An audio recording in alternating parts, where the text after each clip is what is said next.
Assalamu alaikum. Alaikum salam. Welcome to Peshawar. Köp sağ olun. Have a seat.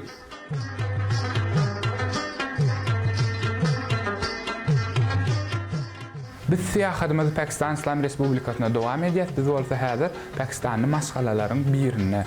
Ýagny bu ýerde biz size milli tagamlaryň taýýarlanyşy barada gurulmaly. Khushamdid. Bahut shukriya. Bizim şäherimize hoş geldiňiz.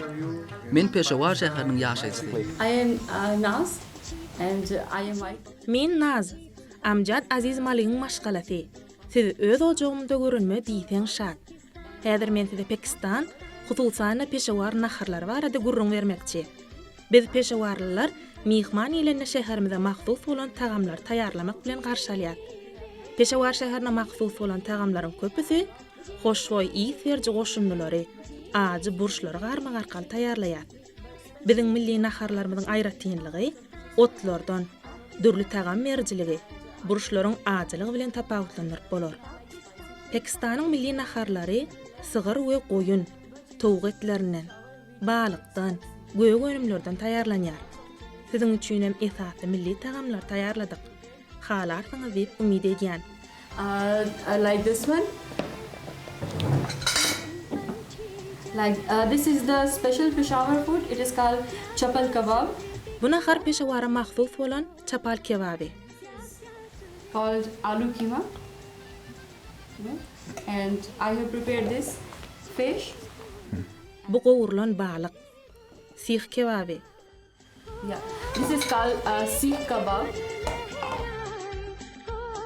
Bu bolsa oğan palawy. Bu palaw bize goloyda ýaşaýan oğan halky bilen sevitleýin medeniýetiň ara baglanşygynyň nişan. And this is called tikka boti.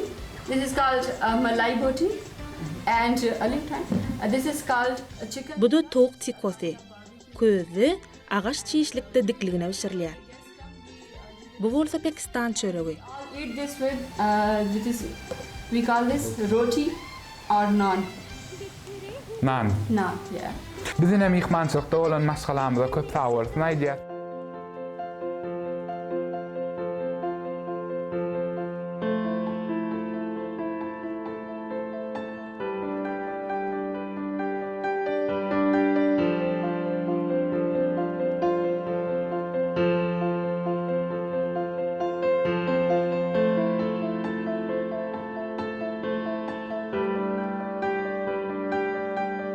Esasen hem Pakistanyň mahsusatlarynyň birini bellemek isleýär. Pakistanyň ýaşaýjylar esasen hem adyl tagam halyalar. Gara burçdan ýa bolmasa da ýaşyl burçdan, gyzyl burçdan umman taýýarlanan ähli tagamlaryna adyl tagamy iýmäni halyalar.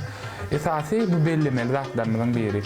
Tagamlaryň esasy aýratynlygy bolsa, oňa goşulýan ýörükde goşunlylar hem hoşgoý ýetýär hem dahly tagamly bolýar. Milli tagamlar bilen tanışdyk, umumyň Pakistanyň maşgalalary bilen tanışdyk.